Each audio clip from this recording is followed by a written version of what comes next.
Aux dernières vacances, j'avais rendez-vous avec Ali et sa cousine Nadia. Elle nous a bien dit à 11 h devant Notre-Dame. Oh, ne t'agite donc pas comme ça. Oh. Nous avons bien le temps. On dirait que tu ne connais pas les femmes, mon vieux. Tiens, regarde plutôt les effets de soleil sur la grande rosace. Est-ce qu'on trouve dans les mosquées des rosaces pareilles à celle-ci? Oui, tu verras quelque chose de semblable à Tlemcen. En moins imposant, toutefois. Oh, cette Nadia. Oh, mon vieux.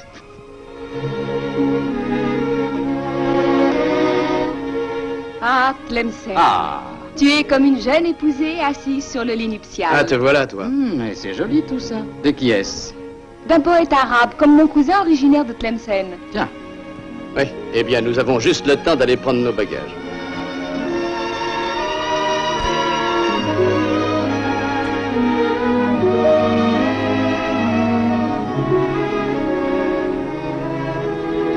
Taxi! Et c'est ainsi que commencèrent mes vacances algériennes. De quelque côté que l'on s'approche de Tlemcen, la ville sainte apparaît hérissée de minarets. Je n'aurais pu souhaiter de meilleur guide que mon ami Ali pour partir à la découverte de sa ville, dont le nom revenait si souvent dans nos bavardages, au lycée de Versailles où nous sommes tous deux jeunes professeurs. Sa culture et cette poésie innée qu'il tient de sa race en font le plus charmant des compagnons de voyage. À travers ses souvenirs, les pierres elles-mêmes s'animaient. Nos premières visites furent pour le Méchoir, l'ancien palais des émirs, et pour le musée où se trouve cristallisé en fragments d'architecture et en pierres tumulaires le lointain passé de la ville. Mais Ali avait une revanche à prendre sur Notre-Dame de Paris, et il me montra avec orgueil les mosquées dont le nombre et l'importance attestent la splendeur millénaire de Tlemcen. Je ne pus que m'incliner devant les subtils ornements du minaret de Jama Kebir avant de franchir le seuil de la grande mosquée pour admirer ses 72 colonnes qui font la ronde autour d'une fontaine en marbre transparent.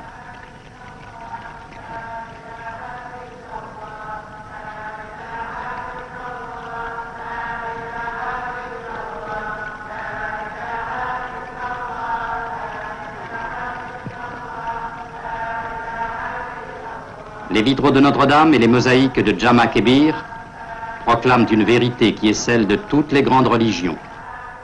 Il n'y a d'autre Dieu que Dieu.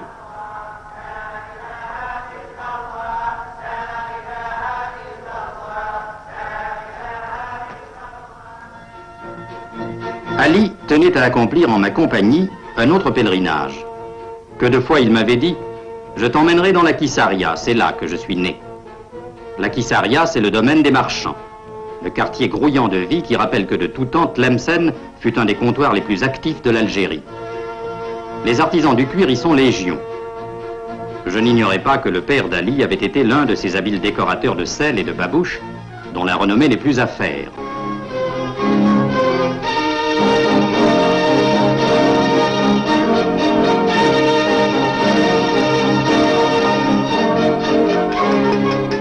Ali me fit apprécier aussi l'art si original des ciseleurs de cuivre.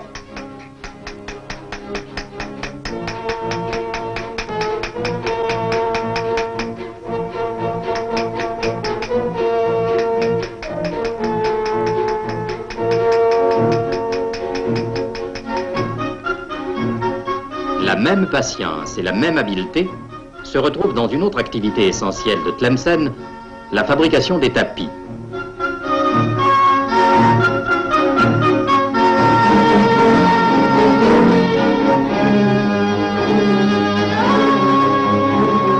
À notre époque vertigineuse, les artisans arabes sont peut-être les seuls au monde à garder conscience de la valeur du temps et de la noblesse de l'ouvrage bien fait.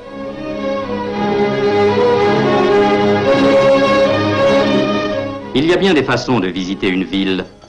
Je n'oublierai jamais pour ma part nos longues flâneries en carriole, rythmées par les sabots d'un petit cheval nerveux. Fructueux échange d'idées entre deux jeunes intellectuels de races et de religions différentes, mais amoureux des mêmes valeurs humaines. Le troisième pèlerinage d'Ali fut pour la Médersa où il avait fait ses études.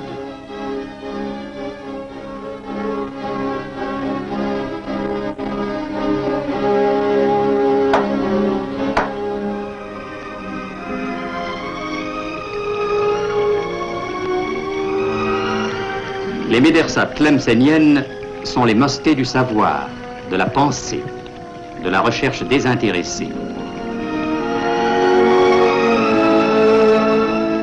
Les étudiants y tiennent d'interminables palabres, auxquelles se mêlent parfois leurs professeurs. Ali fut heureux de retrouver dans un groupe un de ses meilleurs maîtres. Félicitations, mon cher Ali. Merci. Je suis très heureux d'apprendre votre nomination. Est-ce que vous regrettez votre ville? Oui, je la regrette. Elle est pour moi pleine de souvenirs. Et j'ai quelquefois la nostalgie de notre ville. Mais j'ai de bons amis. Mon ami Hubert. Monsieur le professeur. Vous avez là un brave camarade. Nous avons gardé de lui un excellent souvenir. C'est ici qu'il a poursuivi ses études, qu'il a obtenu son diplôme. Les générations passent. Parmi ces jeunes gens, vous aurez d'autres réussites. Espérons-le. Très heureux, monsieur le professeur. Au revoir mon ami, et bonne chance. Merci.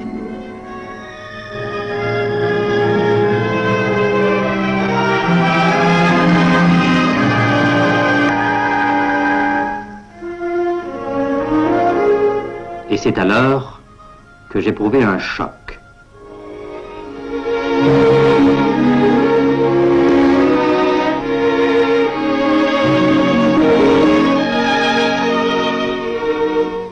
Je crus reconnaître en elle une gravure de Scheherazade qui avait fait rêver mes 15 ans. Je pensais encore à cette charmante inconnue lorsqu'Ali m'expliquait dans les ruines de Mansoura la manière curieuse dont les Mérinides, conquérants venus du Maroc, investirent jadis Tlemcen. Ils construisirent autour d'elle une puissante cité fortifiée à laquelle ils donnèrent le nom de Mansoura, la victorieuse. Mais après le départ de leurs ennemis, les Tlemcéniens détruisirent le carcan qui avait failli les étouffer. Voici ce qui reste de l'orgueilleuse Mansoura.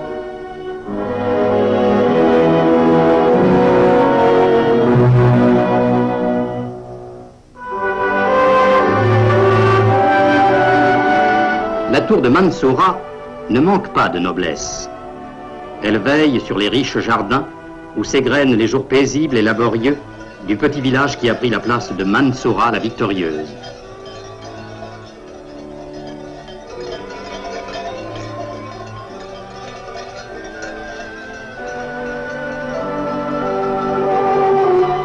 La paix a mis son baume sur cette portion du monde qui fut un foyer permanent d'insurrection, et les pierres de la guerrière Mansoura ont servi à bâtir la mosquée de Sidi Haloui, qui projette sa lumière sur ce plantureux Éden.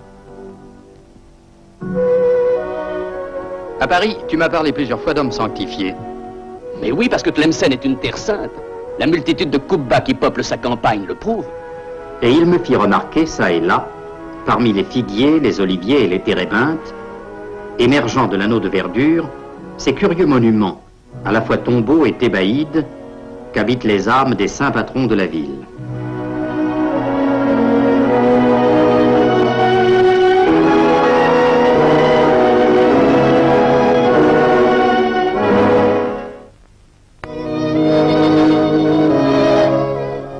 Cette incursion dans le royaume des morts nous conduisit jusqu'au cimetière musulman. Mon ami prétend qu'avec celle d'Istanbul, cette nécropole est la plus émouvante du monde islamique.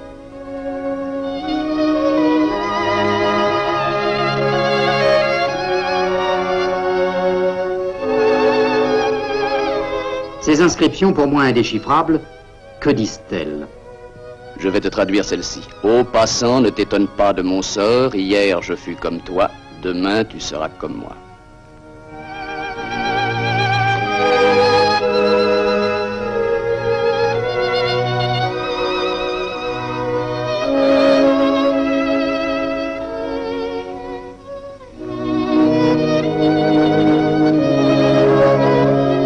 À une demi-heure de la ville, parmi les arbres et les jardins, s'élève sur une colline inspirée le village de Sidi Boumedienne. Son nom est celui du mystique andalou qui s'écria en présence de ce haut lieu: il ferait bon y dormir son dernier sommeil. Son vœu fut d'ailleurs exaucé. Sidi Boumedienne doit à la piété des Mérinides le mausolée, la mosquée et la médersa dédiée au saint patron de la ville, tout monument considéré avec la grande mosquée centrale comme les chefs-d'œuvre les plus authentiques de l'islam occidental, au même titre que ceux d'Andalousie. Comme pour souligner la sainteté du lieu, du haut du grand minaret, tomba soudain l'étrange appel du muezzin.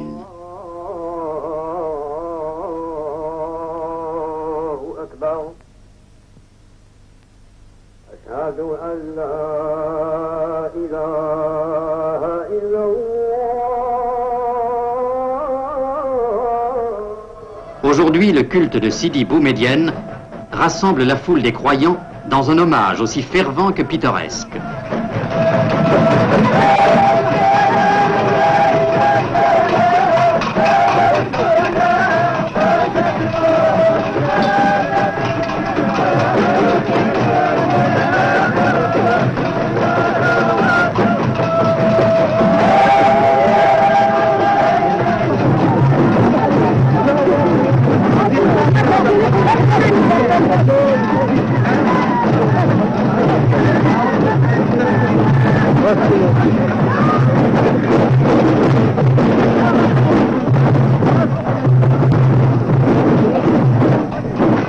En revenant de la procession dansante de Sidi Bou Médienne, mon chemin croisa pour la seconde fois celui de la jeune inconnue. Mais ma parole, tu as fait une conquête.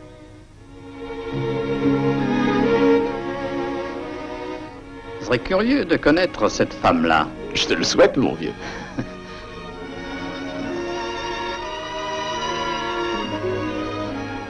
Une cascade se présenta à point nommé pour fixer mon émoi romantique. Ali avait beau m'affirmer que nous nous trouvions en présence de la plus belle cascade d'Algérie, je ne pensais qu'à ma mystérieuse amie.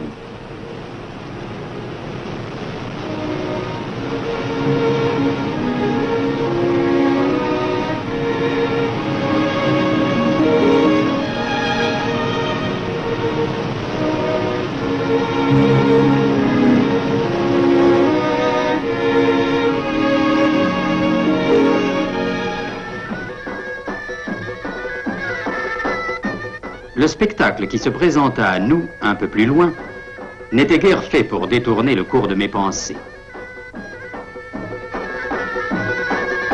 C'était un cortège de noces, fiancés à cheval et en tête, assez semblable à ceux qu'on voit dans les provinces françaises, la psalmodie des raïtas mise à part. Pour que nul n'en ignore, cette procession ouvrait le cycle des cérémonies qui allaient présider au mariage de Slimane, un ami d'enfance d'Ali, et nous y étions l'un et l'autre invités. Le lendemain, dans le patio de la belle demeure de la jeune fiancée, toute la jeunesse du pays était rassemblée pour le grand événement.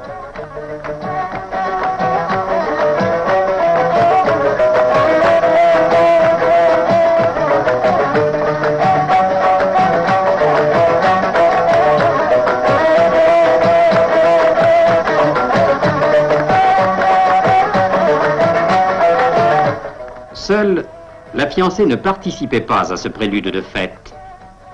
Ses servantes et ses amis étaient occupés à la parer hors de la vue des hommes.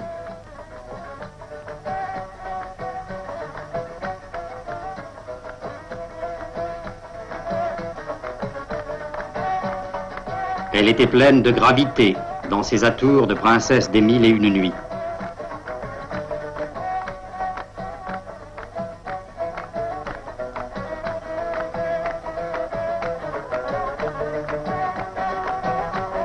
Sous ses fenêtres, les derboukas, les luths et les tambourins se déchaînaient à présent.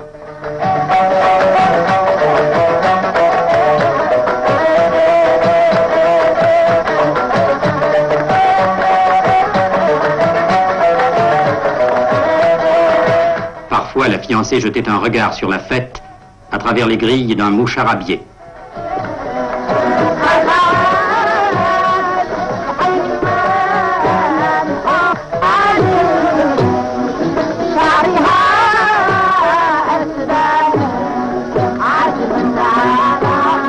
Les danses et les chants se prolongèrent une grande partie de la matinée.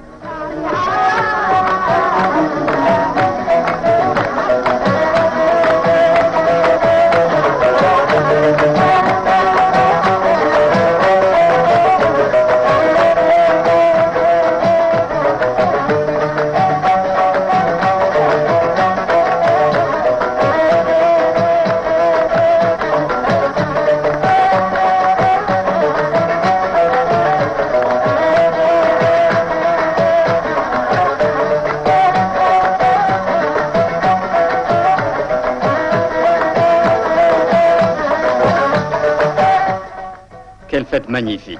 Tous mes compliments. Je vous remercie de m'avoir invité. J'ai l'impression d'avoir vécu un conte des 1001 nuits. Malheureusement, je dois repartir demain pour Paris. Mais le plus bel hommage, c'est celui que vont offrir nos parents de la campagne. Ils arrivent ce soir et organisent une très belle fantasia.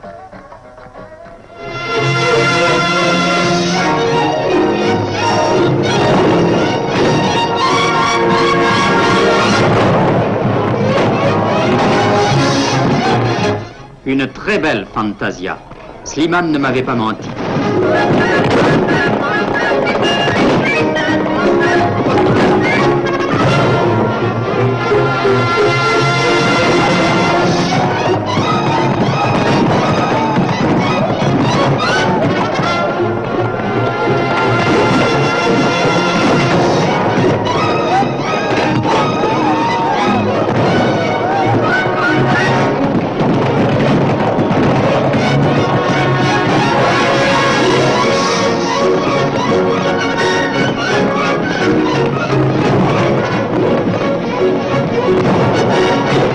Non, jamais je n'oublierai cette fresque pacifique et guerrière qui reste pour moi comme une toile de fond sur laquelle se dessinent tous mes souvenirs algériens.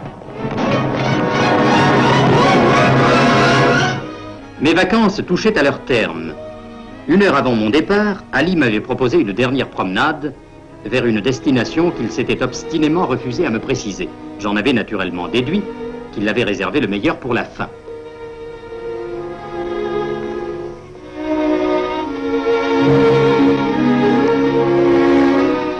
Attends, tu vas avoir une surprise.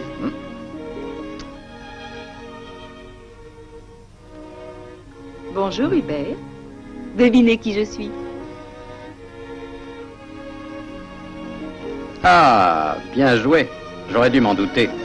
C'était donc vous. Pardonnez-moi. Mais vous connaissez les coutumes ici. Les traditions nous reprennent irrésistiblement. Voyez, je suis avec mes amis. Venez un moment avec nous. Ah non, mon vieux, il est trop tard. Je regrette. Alors, au revoir Hubert. À bientôt, à Paris. Au revoir. À bientôt.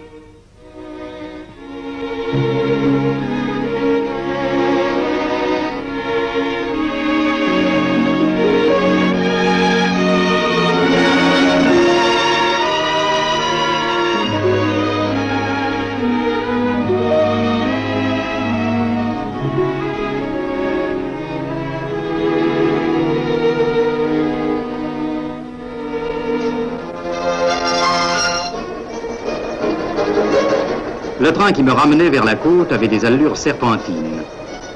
Et moi, je pensais à la meilleure façon possible de remercier Ali de son hospitalité. N'avais-je pas toute la vie devant moi pour faire visiter Paris à sa cousine Nadia ?